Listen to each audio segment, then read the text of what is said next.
السلام عليكم ورحمة الله وبركاته. كم جفتوا بلية جرى جفتوا بجرتني حرام وكاتا تلا بس كانوا أكاتا نفيك يا اتباق سنة ترى egaa dubartiin beekumsisii qofuma qofaadha waan ta'eef kanaafi akkaataa itti baskuu jaayiza godhee jira inshaallah. Akkasii kun abishii biyya keenyaati qo'achaadha. Ani eelirratti qubasa bunni godhee oofuuf hin jira. Asitti immoo kunis qimamiidhaadhaati biyyarraa dhufe maashaallah. Kun immoo kororimaadha. Kororimaa kan dhadhaati. Akkasime kana abiddarra oofee bunni yeroon godhee jedhan isinitti deebi'a. Maashaallah kunoo abishiis qimamiidhaadhaasi abiddarra xiqqoo ishee oofee eelirratti jechaadha matooshaarratti deebi'ee dhufee jira. Abishii kun akkanatti bunni gootanii xiqquma ishee bunni gootanii akkanatti hedduu toontaan ilaa wal qixxeessitanii akkatti bunni gootanii wanti eelirra ooftu. Kanallee akkasuma kunis kunoo kororimaa sila duudaa isinitti argisiise irraa baasee jira kunoo akkanatti jechaadha. Amma kunis immoo xiqqeessitaniituma eelirra xiqqeessitanii ooftu. Maaliif keessaa guuree ka'een akkasitti irra oofe yoo gubate dhadhaan sun hin hadhaa'aa jechaadha. Dhadhaan hin hadhaa'aa. Amma kana daakeen karaa dhadhaa baskuutti seena. Waaw maashaallah deebi'ee dhufee jira kunoo qimamiillee daakee jira kunoo abishiin akkanatti daakama sirriitti yoo gubate hin hadhaa'aa bunni hin ta'e kunoo qimamis kororimaa karaa kanatti amma kororimaa baay'atee jira waan akkasii kunoo meeshaalee qopheessee jira waan itti naquu akkasumallee dhadhaa irraallee isinitti argisiisa. Dhadhaan kun dhadhaa Itoophiyaa irraa dhufe dhadhaa qulqulluudha. Akkaataa itti ol kaa'een isinitti argisiisa. Fakkeenyaaf hundi keessanuu ni beektu ni baskitu garuu walaakin akkaataa ofii kiyyaatti hojjedhu. Akkaataan haadha kiyya jalaa bare haati kiyya gaafa dhadhaa baskaa na barsiiftu jalqaba dhadhaa osoo hin baskiin dura dhadhaa qulqulluu fiddee in dhiqxi. Dhadhaa sana rukuttee baaduu isaa keessaa dhiqxee qulqulleessitee keessaa baaftee sana booda qimamii rukuttee ol keessi. Akkatti qimamiidhuma ammas asitti daakesum sila daakesinitti argisiise sanaan dursa rukuttee ol keessa akkanatti edda bishaan isaa keessaa qulqulleessitee baaduu isaa keessaa balleessitee rukuttee amma dhadhaan kun goggogee jira argitanii qimamii rukutamee bubbulee jira. Sana booda dhadhaan kun maal ta'a seetani hatta maankaa qixxeen ungaa sirriitti fooliinsaa in urgaa yeroo nyaatanillee argitanii firiijii keessaan baasan firiijii keessaan kaa'ee fooliinsaa urgaansaa deefuun wanta takka nyaatanii ka'anii deebusaallee nama keessaan bodisini jecha kan jedhe akkasitti ol kaa'anne qimamiin makee rukkutee jechaadha dhadhaa noormaalii biyya keenyatti. Akkasitti baskaa na barsiifte akkasitti hojjettu. እንግዲህ በአማርኛም ትንሽ ልግባ ቅቤ እንደምንነጠር እንግዲህ ሁላችሁም ታውቃላችሁ። ቢሆንም የሴት ልጅ ሞያ ሁሉም የተለያየ ስለሆነ እናቴ እንዳስለመደችኝ ነው ዛሬ የሚያሳያችሁ። ቅቤ መጀመሪያ ልክ እንደታለበው ማለት ነው ታጥቦ አጓቱ ምናምን ወጥቶለት ከዛ በኋላ በቅመም ተለውሶ ይቀመጣል። ከተቀመጠ በኋላ ዛሬ ሲነጠር ማለት ነው ይሄው እንደዚህ ሽታው ራሱ አሁን ሳላነጥረው ራሱ በጣም የማረከ ሽታ አለው ማለት ነው። እና ስለዚህ ስታነጥሩት ቅመሙን በደንብ አታቃጥሉትም። ቀስ አርግታችሁ ነው የምትቆሉት ማለት ነው። አባሳባስ አርግታችሁ ማለት ነው። ከዛ ስትፈጩም ደግሞ በደንብ ደቀቅ አታረጉም። ለምን ከስር እንትን ስለሚቃጠላል በመካከለኛው ነው የሚፈጭ ማለት ነው። ከዛ ሲበሉት ሲያገሳው ሽታው የማረከ ነው። ምን ልበላችሁ ከዚህ የበለጠ አልጨምርላችሁ በአማርኛ እና እንደዚህ ነው የሚሰራ ቅቤ እንደምንነጠር ሁላችሁም ታውቃላችሁ። በርቱ የዩቲዩብ ተከታታዮች የከዲጃ ጉራ ቤስት የምትከታተሉኝ ኢንሻአላህ በተለያየው የሴት ልጅ ሙያ እንግዲህ የተለያየ ስለሆነ በሁሉም ፕሮግራም እገባላችኋለሁ ኢንሻአላህ አላህ ካለ እና እስኪ መጨረሻው ላይ አሳያችኋለሁ።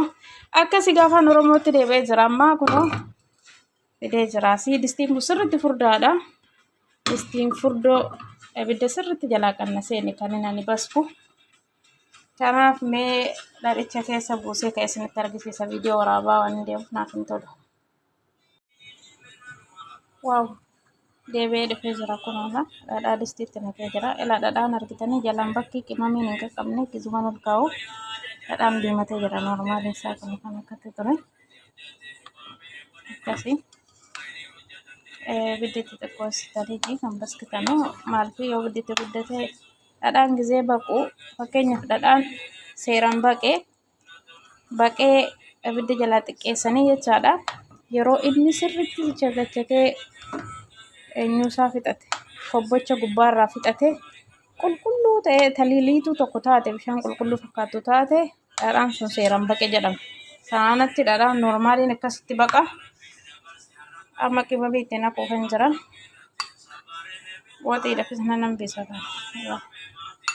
Sila durumaanuu itti rukutamee jira waan ta'eef qimamee abishiin hin gaafi.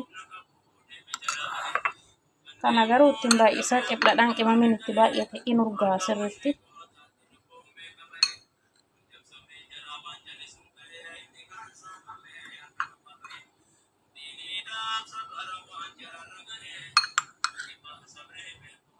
Akkasitti baskitu maashaallah jedha.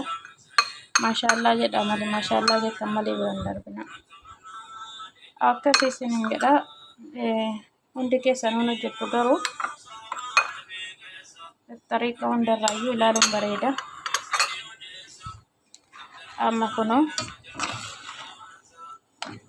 asitti kunoo baskuu kan jira.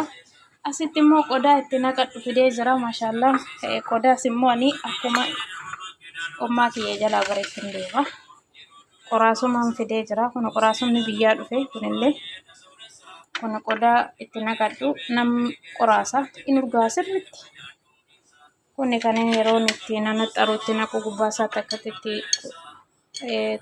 naqadhu qopheeffadhee jira.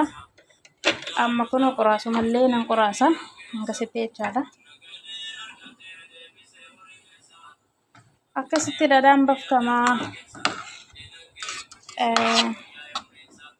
maashaallah jedha. Osuma beektanuu dabalatan sin barsiisaa jira. Namni hunduun baksaa garuu walaakiin dabalachuun bareeda. Beekumsa dabalachuun beekumsa hin quufanuu sin jechuu kan jedha.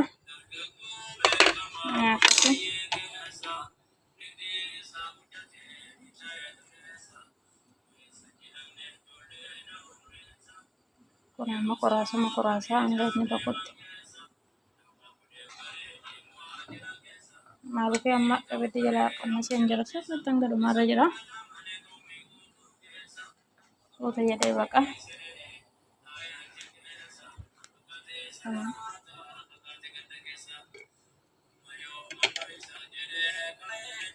Itti kana qoraasuu kan jedhu.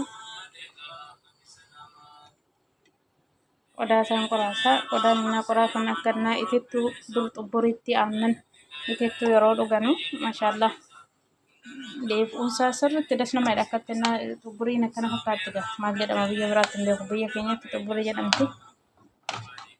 Akkasii aboodannaan baskeetu mara isinitti fagaa kun ol akkaataa itti qoraafattan qodaa isaallee qulqulluu fidettanii qoraaftanii qopheessitanii akkasitti nattuu dhadhaan sun noormaalii fataa guutuu turtii gaarii isinii fata. Maashaallah kunoo dhadhaan baqaa jira. Argitanii laafidda isaa hanga dhumaa tokko hin qabuti. Wayii jala jirti. Guddatan guddatan amma laafuna fixataa jira. Argitanii amma kobbochi kun irraa dhumutu dhadhaan kun hin geenye ammaa xiqqoo isheen ufuma fixata kobbochi kana fixate yeroo fixate akka qulqulluu akkatti taliila ta'ee jedhe dhadhaan sun baqee noormaalii ta'edha. Amma garuu kun kobbochi irra jira waan ta'eef hin geenye ammaa xiqqoo ishee. Fixannee jechaadha. Hanga inni fixatutti sabriidhumaan eegudha. Akkasii ibiddatti muddiftan akkatti baskitu dhadhaa suuta jettanii dura. Kobbochi irraa dhumanne taanaan dhadhichi sun seeraan hin baqneedha.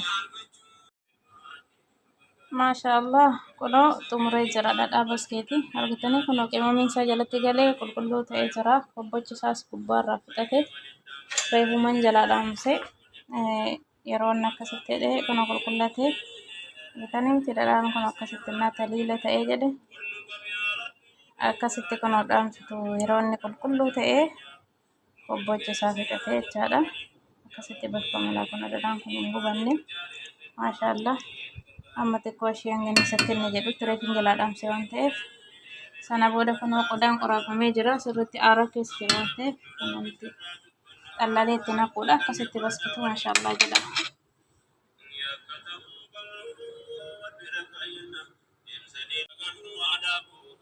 Maashaallah kunoo xumuree jira dhadhaa baskeeti kun akkatti diimatu baala qulqulluudha dhadhaan akkasitti diimatee baqee jira akkasii maashaallah.